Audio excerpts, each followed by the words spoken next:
All right, we've got a real hodgepodge of recording stuff set up. Hopefully it works. We just reviewed this question that we went over last week on the audio only. Basically the idea that we've got the shortest wavelength is going to have the highest frequency is going to have the highest energy, and our biggest change in energy is represented on this transition diagram is going to correspond to the,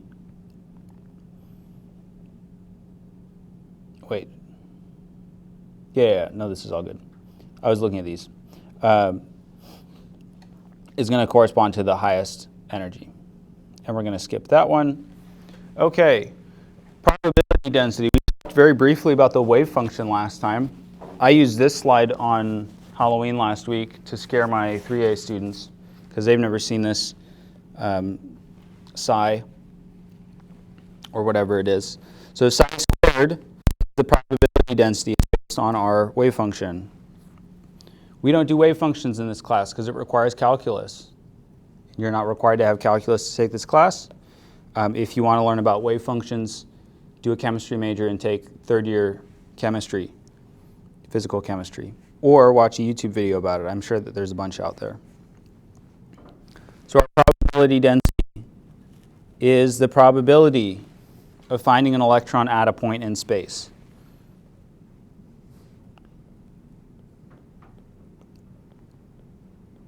And we can project that out to a shape. So we're going to be covering a bunch of shapes today. The projector wasn't working last week, so it's really good that we didn't get to the shapes because some of them are nightmares to draw, or at least I wouldn't have fun drawing them.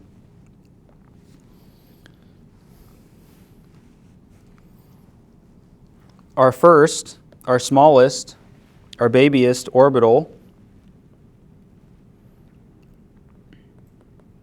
is the s orbital. S is also called a subshell. It only has one orbital in it.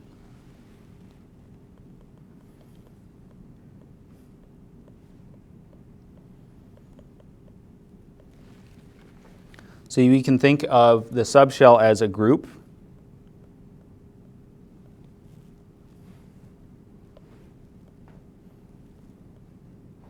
of orbitals. And we can think of the orbitals as shapes.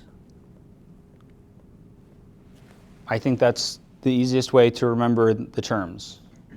When we're talking about an orbital, we're talking about a shape. When we're talking about a subshell, we're talking about a group of shapes. For our s orbital, it's just one. So our s subshell is just one shape. The way that this comes out of our quantum numbers, for example, in our n equals 1 principal quantum number, that's, remember, our layer.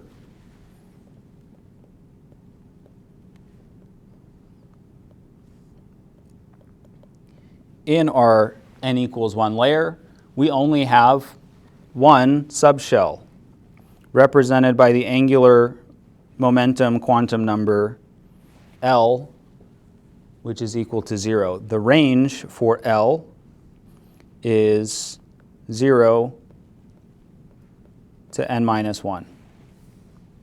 Since our n is 1, 0 to 1 minus 1 is 0 to 0, so it's only 0.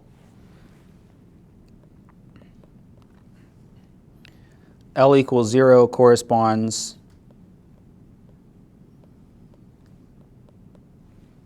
to the S subshell.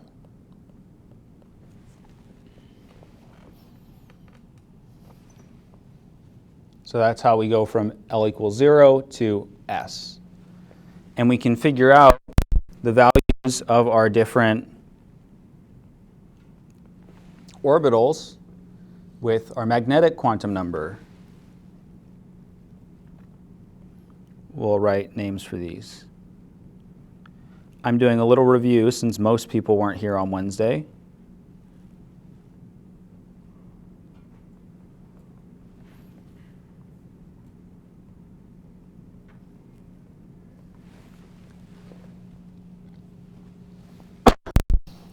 Magnetic quantum number values are based on our angular momentum quantum number values. All of these numbers are integer only. There's no 1.5, 0.5, or anything like that. They're positive and negative 0, 1, 2, 3, etc. Our range for our magnetic quantum number is negative L to positive L. Since we have an L value of 0, it's 0. So our M sub L value that we have access to here is 0. That means that we only have one orbital. We'll see examples where we have more than one orbital. Okay. Other important information. Our S orbital is spherical. It's just a ball. S for spherical, that works. It doesn't work for any of the other subshells or orbitals. So use it now while you have it.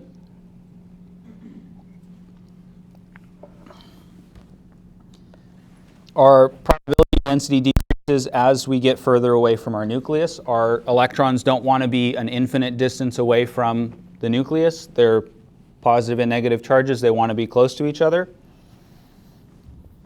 And our plot, our probability density plot, is like if you take a bunch of photographs and overlay them.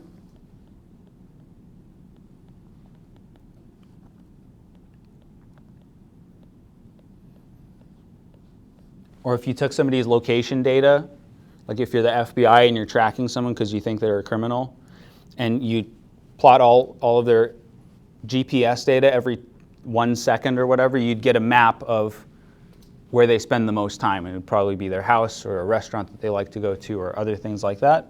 And that's what this plot is showing. What this plot is not showing is it's not showing our electron moving around in an orbit or flittering or floating around. The way that I understand how electrons move is they kind of just teleport around the nucleus, and we're just likely to find it wherever we have this plot. There are some problems with the plot. The way that these plots are laid out, the way that they look, our probability density increases as we get closer to the nucleus. And we've got a graph. So A is our plot with three-dimensional axes. Our B, we have R, which is radius, as our x-axis, and our probability density on the y-axis. So the higher we are on the y-axis, the more likely we are to find the electron there. And you can see that it kind of goes to infinity as our radius drops to 0. That implies that our electron is most likely to be found at the nucleus. The electron's never going to be found at the nucleus. So this is wrong.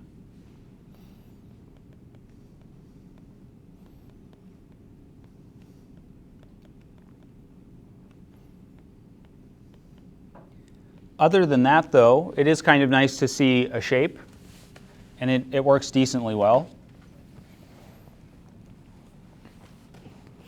There's a better function that we can use instead of probability density, which is the radial distribution function.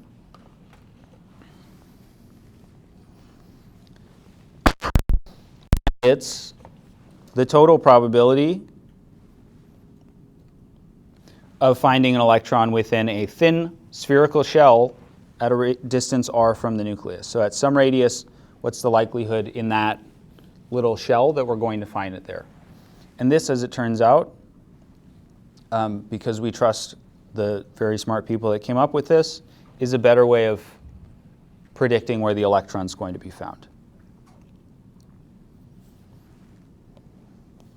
And it's very similar to our previous probability distribution where we had probability over some amount of volume. This time we're adding in this volume of the shell at r function, and that makes it better, apparently. So the reason that this works out better is we're multiplying two functions, our probability over unit volume that has a maximum value at the nucleus, but decreases with r, and this volume of the shell at some radius. So as you're very close to the radius, or very small radius, very close to the nucleus, that's going to be a very small shell. As you expand that radius out, the shell that you would make at that radius is going to be much bigger, and that increases the further and further you get away. Larger radius, larger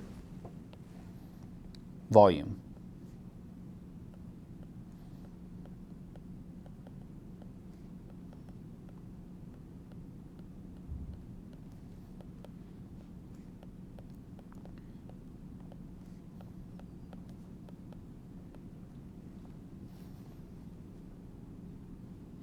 I think volume of a thin shell would be similar to saying surface area of a sphere. So the bigger the sphere is, the more surface area it's going to have. It's not exactly the same, but the thin shell part is maybe a little confusing.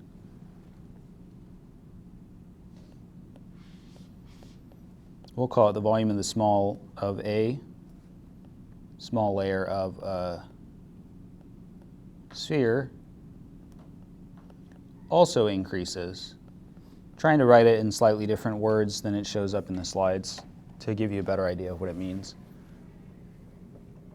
And do not disturb. Questions?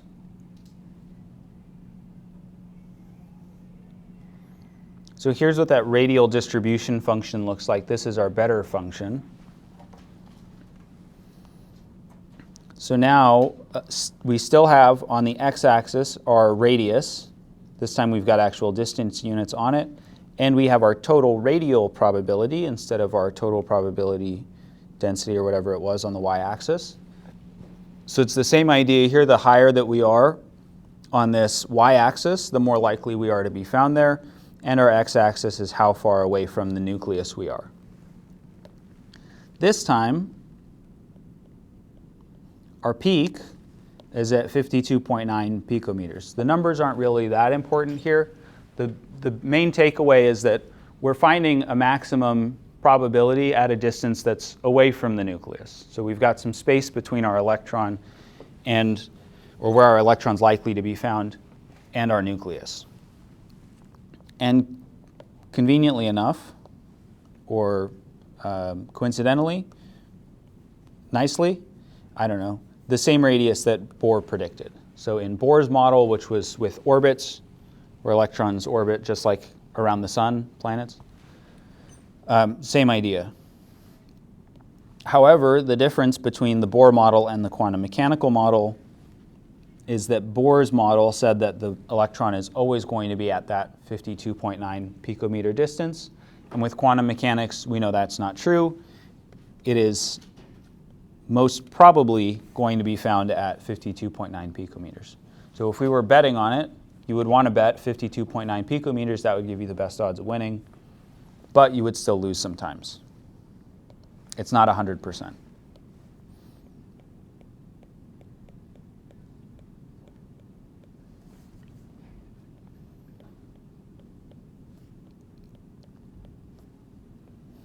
It would also appear closer or further away.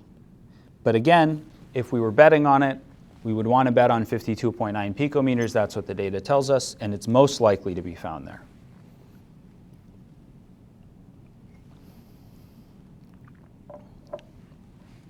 So that's our radial distribution function. Our 2s and our 3s orbitals are also spherical.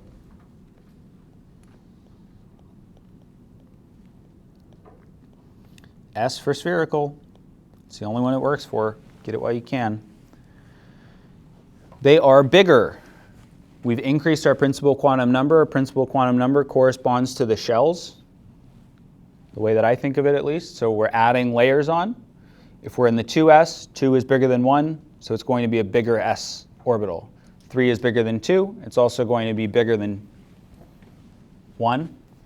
That's going to be an even bigger s orbital. And these also contain a fun feature, nodes.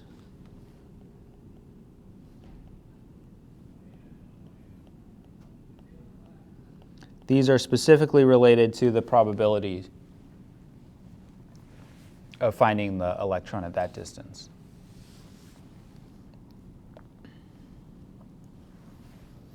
In other maths, you might think of these as solutions.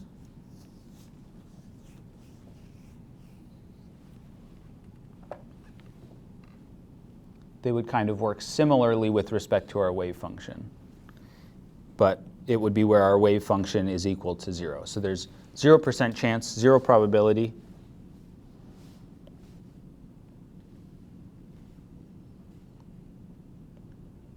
of finding the electron there.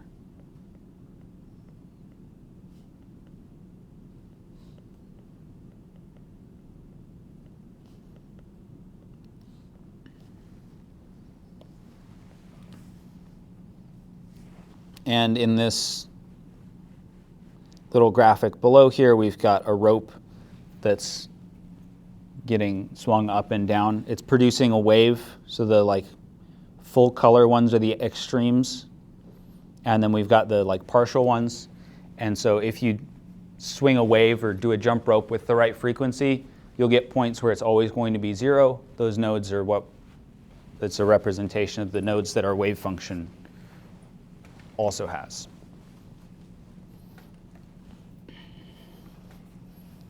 So now we're going to see our 2s and 3s orbitals. We've got both our probability density and our total radial density.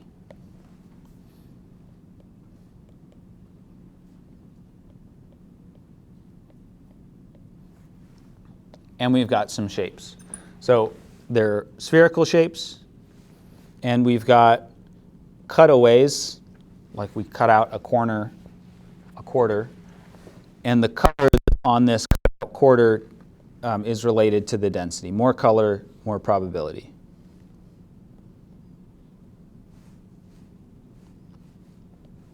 We'll say color corresponds to probability.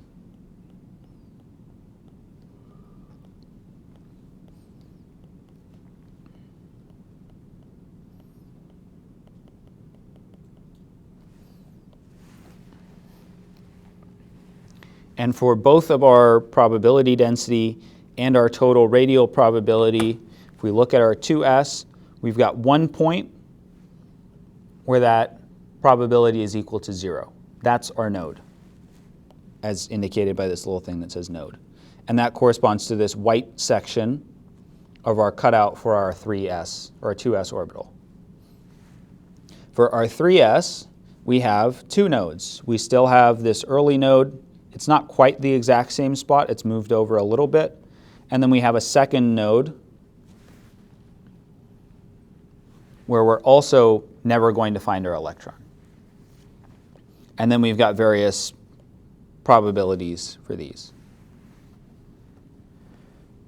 In both of these cases, our electron is most likely to be found outside of our nodes. It could be found in between the node and the nucleus, like we have this little peak here on our total radial probability, but it's more likely to be found in this bigger outside section outside of our node. And for our 3s, it's also most likely to be found outside of that node.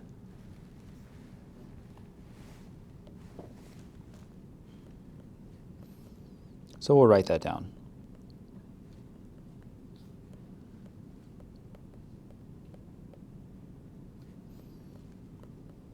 Or I'll write it down so that you have it for reference.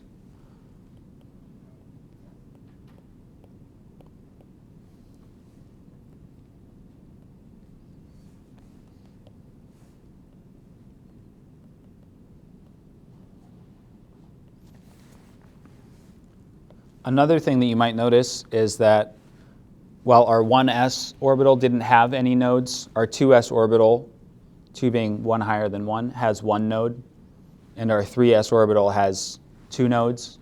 How many nodes would you expect for our 4s orbital?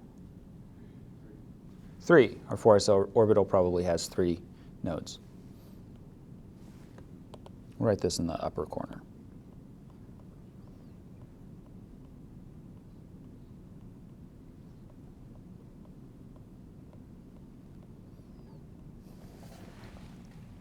Questions about our s orbitals, our spherical orbitals?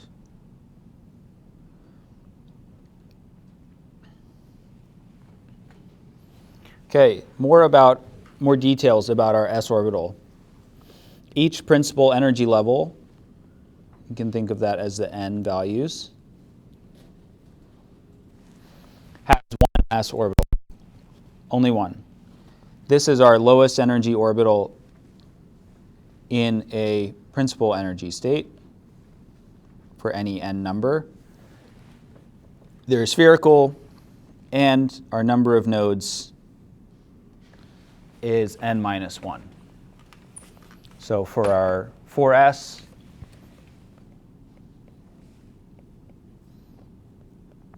four minus 1, 3 nodes.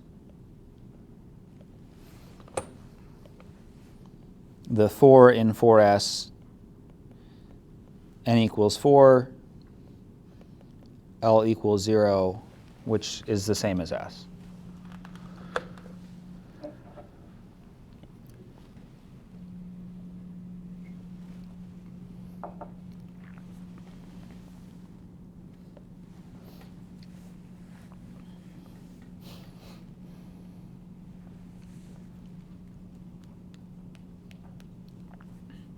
All right, we also have p orbitals. The shape that you see for p orbitals depends on who made the shape. Typically, we'll see them like we're going to see them, but they actually exist more like a different shape. So our p orbitals are for when L, our angular momentum quantum number,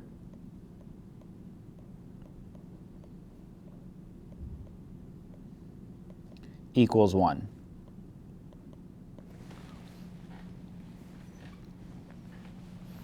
Every principal energy state, again, principal energy state, you can read that as n, our principal quantum number.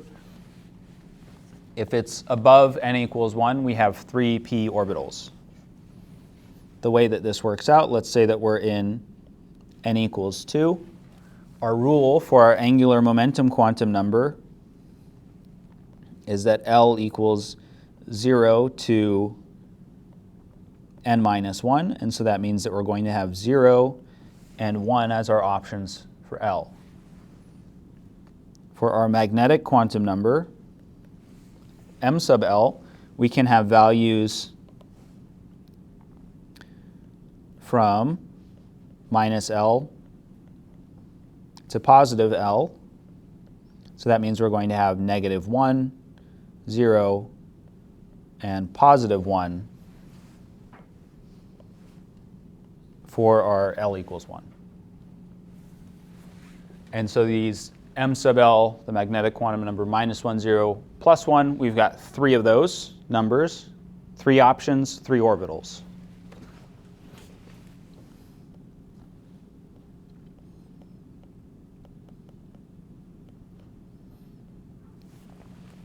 So for p, our p orbitals, we've got 3 of them in our p subshell.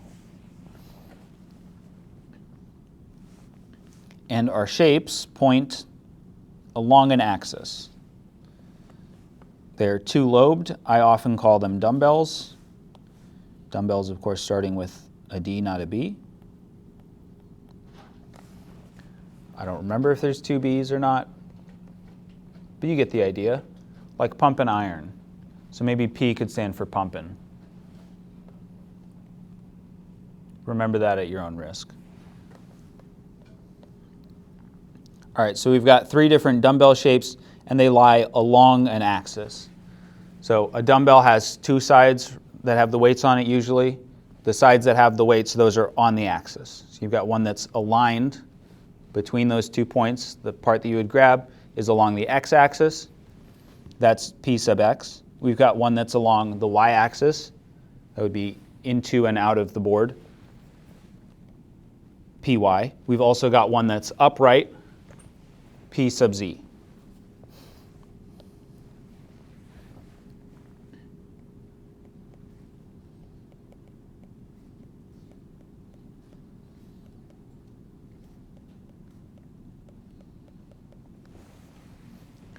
They also have one node at the nucleus.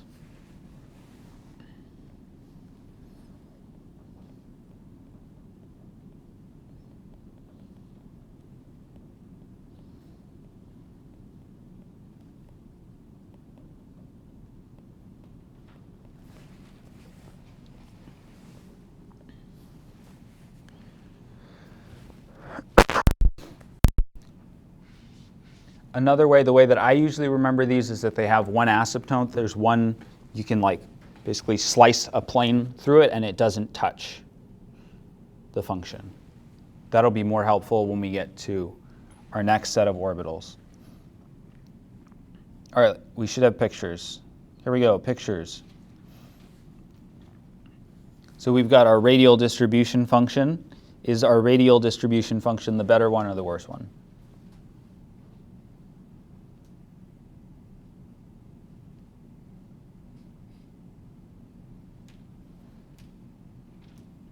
It's the better one. And this shows our probability of finding the electron represented on the y-axis and the distance along the x-axis. So our px orbital lies along the p or along the x-axis, and it kind of looks like a dumbbell, vaguely like a dumbbell. Our py orbital is lying along the y-axis and our z along the z-axis. Those mostly make sense? Not too difficult.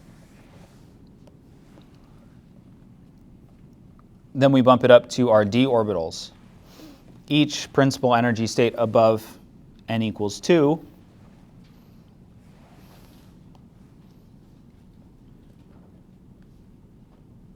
another way we could say that, n equals 3 or higher, has 5 d orbitals.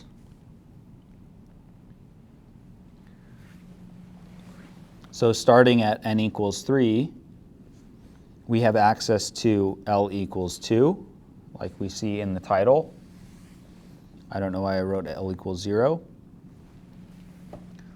So our angular momentum quantum number can be equal to 2. That means that our magnetic quantum number can be equal to -2, -1, 0, +1, +2. That's a total of 5 numbers.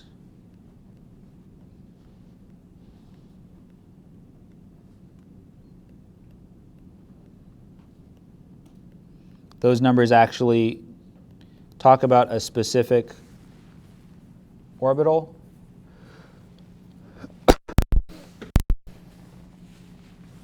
And this time,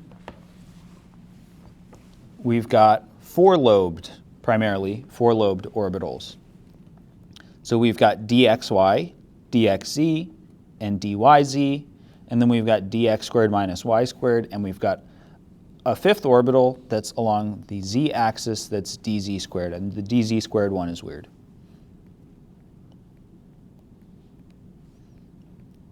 Compared to the other ones, this one looks the most different.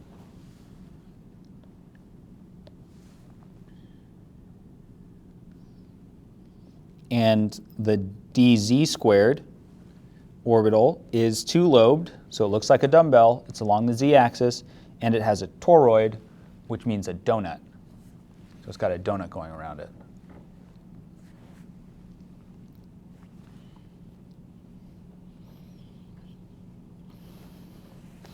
And these also have nodes.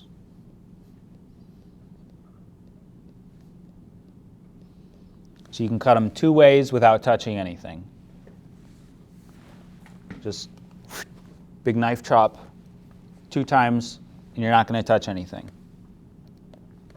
Except the dz squared, that's the weird one, so we'll talk about that when we get to it. If we got to higher principal levels,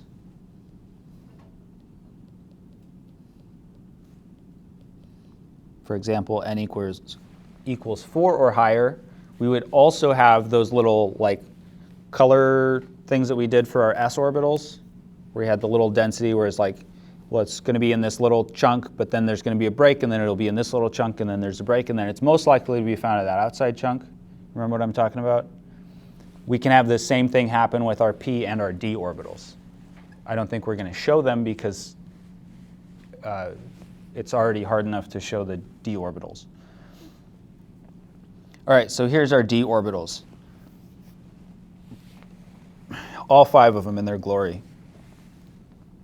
These ones I think are also not too difficult to get the naming. look at our dyz orbital. Our dyz orbital, so the way that this is plotted out is interesting. The y-axis is the left and the right in the room. The z-axis is the up and the down. And the x-axis is the one that's coming out at you. So the dyz orbital is in the yz plane. So it's flat with the board. And the lobes are sticking between the y and the z in the different quadrants. This is like the 4 different areas that you could get if you take, what's that website that does all the polls? If you took a poll online that had 4 quadrants, those would be like the 4 different regions you could get. BuzzFeed, if you took a BuzzFeed poll that had a graph, those would be the 4 different quadrants. Anyway.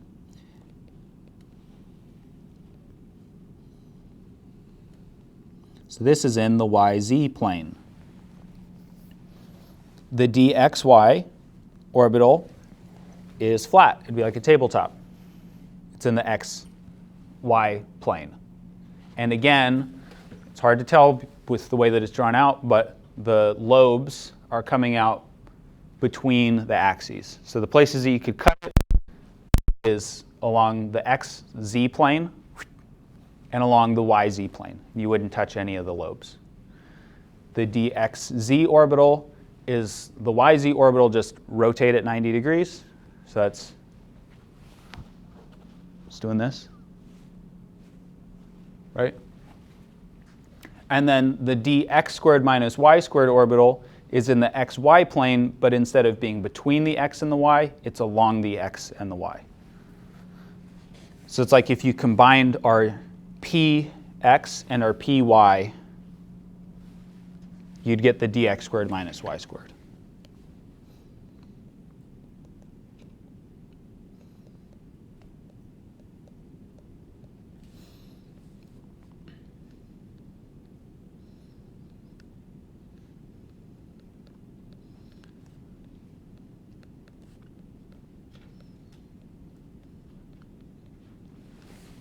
And then our dz squared orbital, this is the one where we've got the dumbbell shape that's upright, the z, and we've got the torus that goes around it. You might be thinking to yourself, there's no way that you can cut that so that you won't touch anything, but if you use cones, you can get it done. So that one's got 2 conal nodes.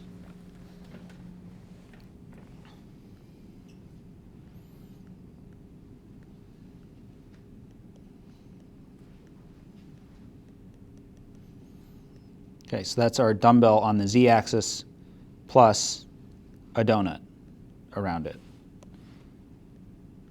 Unfortunately for us, the donut does not come off. All right, do we have questions so far about our s, p, or d orbitals?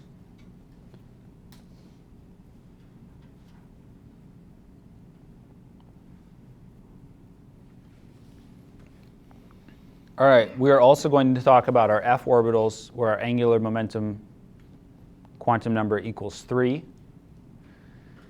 If we had 1 orbital with our s, and we had 3 with our p, and we had 5 with our d, how many do you think we have for f? 7. Yeah, we have 7. And you could also calculate that out. So for our f orbitals, that's when L equals 3, and our m sub L, our magnetic quantum number, can be -3 to +3, all the integers that are in there. So -3, -2, -1, etc., all the way up to +3.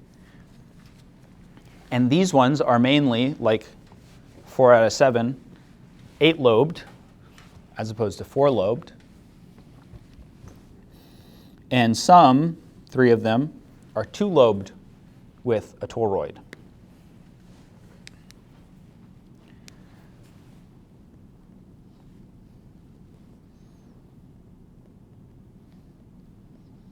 And similar idea to our previous orbitals, you can cut them 3 ways. You may have to do some fancy things with your 2-lobed ones with a toroid.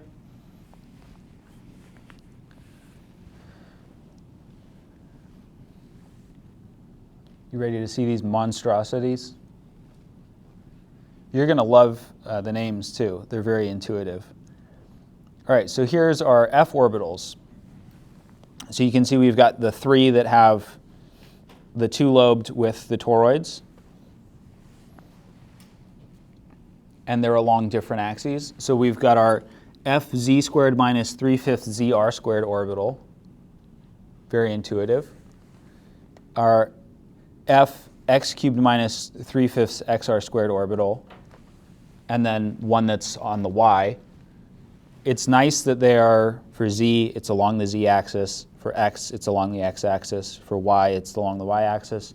The other details in there are very confusing. And then we've got a bunch of variations of weird f orbitals with f, x, y, z, where we've got 4 lobes up top, 4 lobes down below, or 4 front, 4 back, 4 left, 4 right, however you want to think about it. And then we've got this one, and this one, and this one, and they're all different. And you can cut them 3 ways, presumably, without touching anything. I don't expect you to know the names or the shapes, really, for the f orbitals. If I show you some freaky orbitals on the exam, I expect you to be able to pick out the f orbital just based on the fact that they look extra weird compared to the other ones. You should 100% know your s orbital shape. Your p orbital shapes, I would recommend also knowing the px, py, pz, what those mean. And you should also know your d orbital shapes.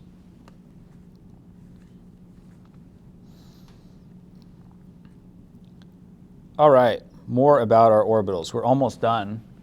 Forgot the clock is out. We're almost done.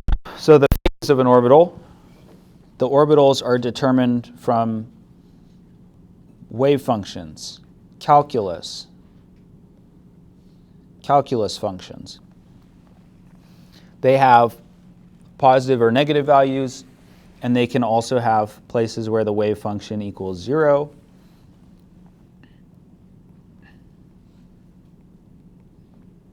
Zero probability should be what that means. The sign of the wave function, positive or negative, is called its phase. And their wave functions may be the same sign or opposite signs, which is important for bonding. So connecting orbitals together. They get along or they don't get along. Not necessarily in that order.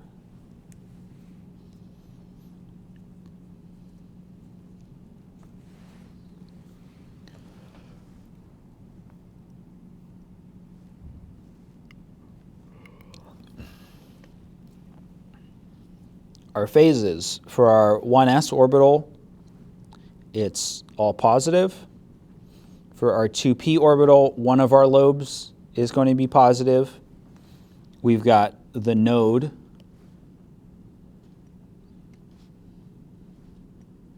In the middle. 0 probability density at the node. That's where our nucleus is. So one side is positive. Black. Positive.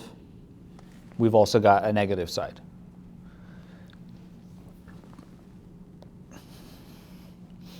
For our phases.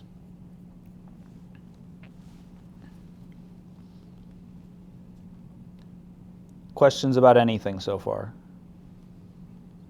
We've got one slide left. I don't like this slide because of the image. It makes me uncomfortable. Atoms are depicted as spherical because when all the orbitals are superimposed, the shape is roughly spherical. It's also easier to approximate as a sphere.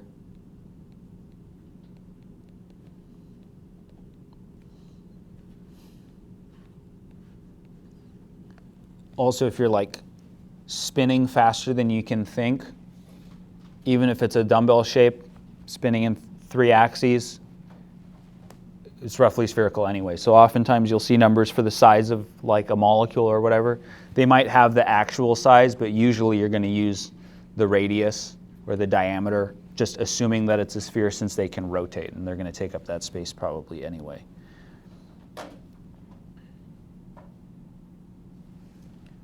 Questions?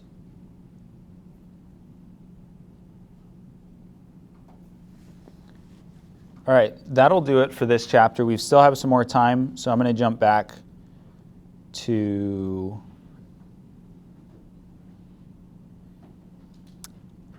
this one. Each set of quantum numbers is supposed to specify an orbital. However, each set contains one quantum number that is not allowed. Replace the quantum number that's not allowed with one that is allowed.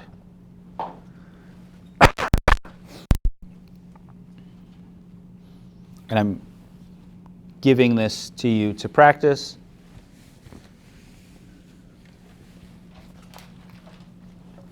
I talked about all of the numbering rules at least twice.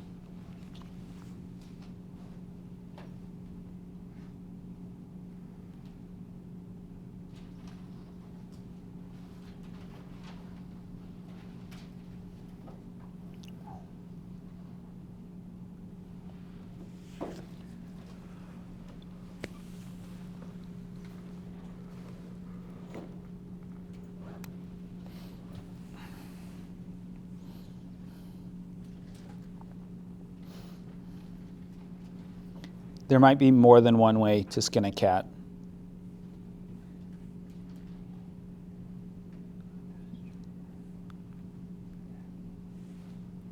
I've never tried it, so I don't know.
All right, set A.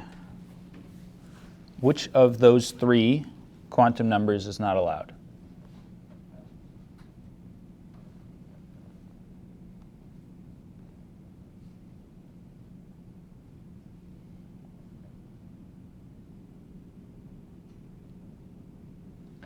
Is it our magnetic quantum number, our principal quantum number, or our angular momentum quantum number?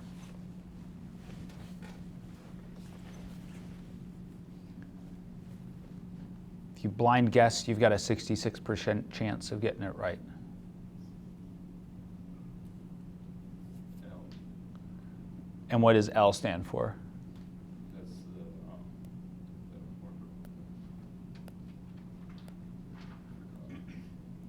the range of the orbitals. The momentum, yeah, the angular momentum. It is, yeah, so L is the angular momentum quantum number.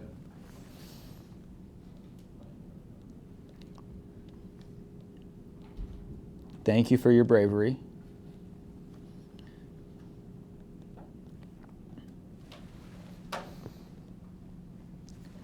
I'm doing the L as cursive because that way it looks different. So we can change our L for A. Let's say that that's the one that's not allowed. What value can we change it to so that it is allowed? 2. So if we change it to 2, why is 2 allowed? Is there a different number that we could change it to? Or is 2 the only number that works?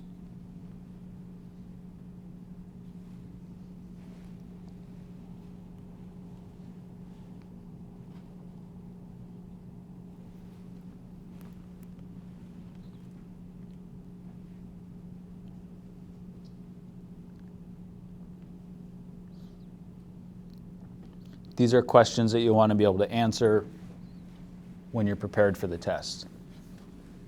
So, since our principal quantum number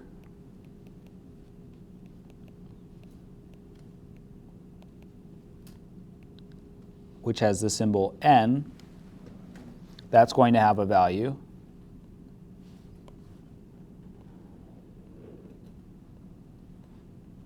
One, or let's say higher.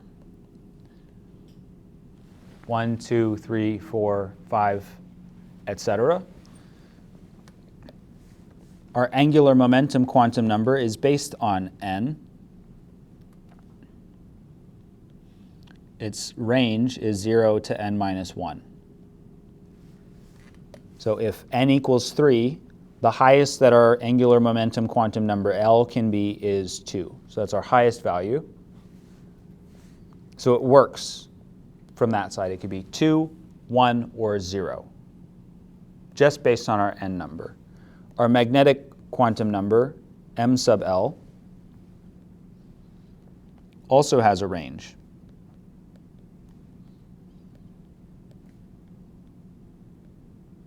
Does anyone remember what that range is?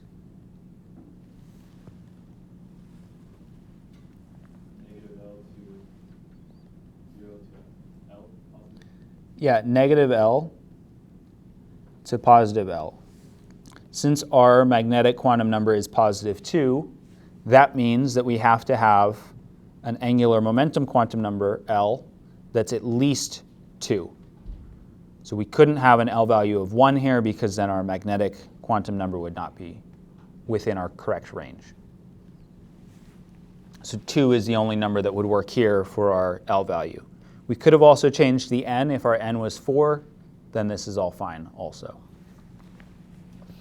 All right, how about for B? What's wrong with B?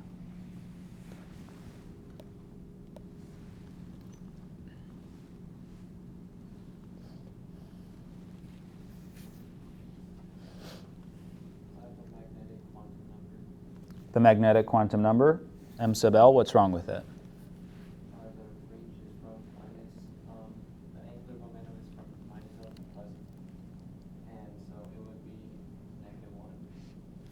Yeah, so we couldn't have negative 2 because that's outside of our range that's determined by L. So our possible numbers are minus 1, 0, positive 1. And that's the only one that we could change here. How about for C? What's wrong with C?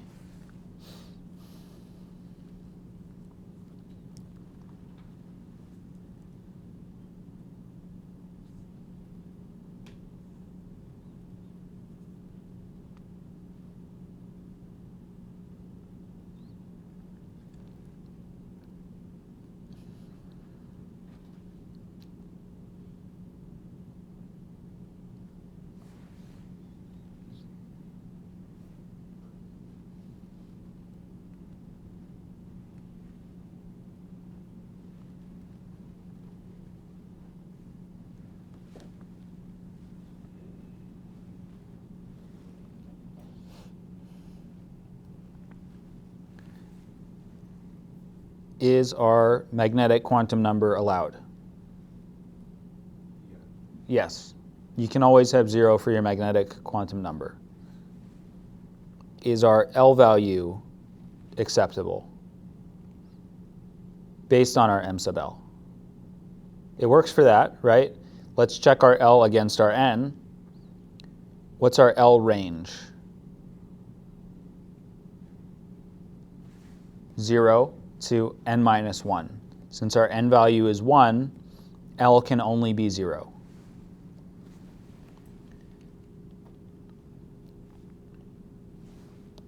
So given n equals 1, L can only be 0.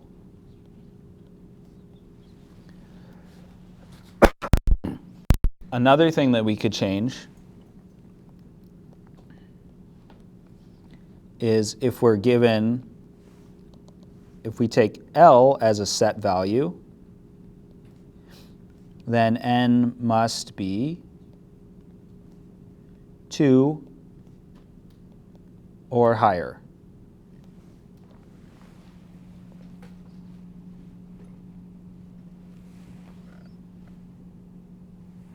So it's a similar thing where with A, we could have changed our n value as well. We could change either n or L for our C. Questions? There's a lot more stuff that I don't have time to review that we went over on the whiteboard last week, Wednesday. There's audio for it, so you can listen to me ramble or yap while you work through it on the slides. I'll occasionally, throughout that, I called out some of the slide numbers so that you had that to work with, but obviously you won't be able to see what I was writing because it was on the whiteboard. Okay, that'll do it.